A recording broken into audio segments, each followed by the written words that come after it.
भगवान सीताराम की तपोभूमि चित्रकूट के पावन धरा पर सनकादिक आश्रम में नगर वासियों की ओर से आयोजित हो रही 9 दिवसीय भरत चरित्र की कथा में भरत जी के त्याग, विनय और चरण वंदन के भाव ने ऐसा प्रभाव छोड़ा कि श्रोता केवल कथा सुनकर नहीं लौटे बल्कि संतों के सानिध्य की खोज में निकल पड़े।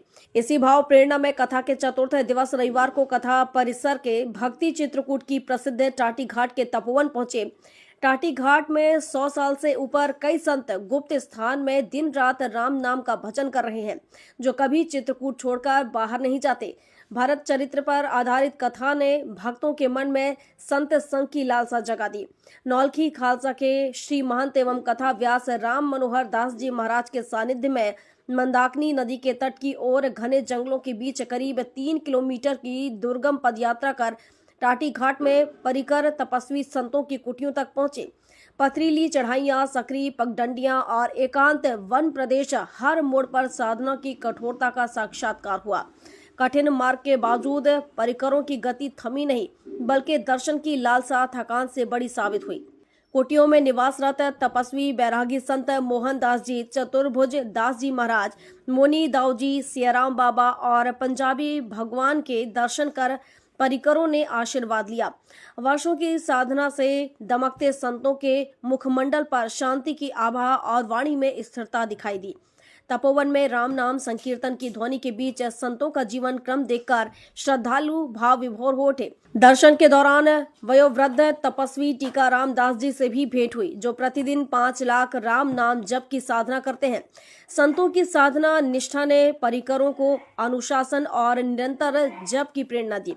कथावाचक श्री महंत राम मनोहर दास जी महाराज संतों के सम्मुख विनम्र भाव से झुके और आशीर्वाद प्राप्त किया। संत दर्शन इस यात्रा में श्री महंत राम मनोहर दास जी महाराज स्वयं संतों के दर्शन की लालसा लेकर आगे बढ़ते दिखे। कथावाचक की विनम्रता देखते ही बनती थी। संतों के सम्मुख ना कोई औपचारिकता, ना कोई आसन की आकांक्षा, केवल चरणों में झुककर आशीर्वाद लेने की प्रार्थना ने विनम्रता का संदेश दिया, ना कि श्रेष्ठता का। सभी ने पूरे विनम्र भाव से श्री महंत जी सहित सभी परिकर मंडल का अभिवादन किया। वहीं परिकर मंडल ने भी संतों के चरणों में झुकते समय औपचारिकता नहीं, बल्कि परंपरा के प्रति कृतज्ञता और साधना के प्रति समर्पण के आदर का संदेश दिया। इस अवसर पर परिकरों ने संतों को खाद्य सामग्री भेंटकर सेवा भाव प्रकट किया। भक्तों में दर्शन की ऐसी लालसा दिखी कि दुर्गम मार्ग की कठिनाइयां गौण हो गईं।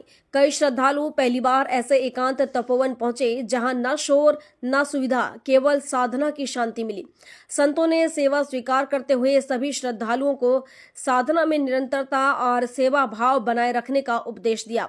परिकरों में शामिल श्रद्धालुओं ने बताया कि दुर्गम पथ और सीमित सुविधाओं के बीच वर्षों से चल रही तपस्या ने उनके भीतर श्रद्धा और आत्मानुशासन का भाव और गहरा कर दिया है। दर्शन यात्रा के उपरांत मंदाकिनी तट स्थित सूर्य कुंड में भगवान भास्कर का सामूहिक पूजन कर अर्घ्य अर्पित किया गया।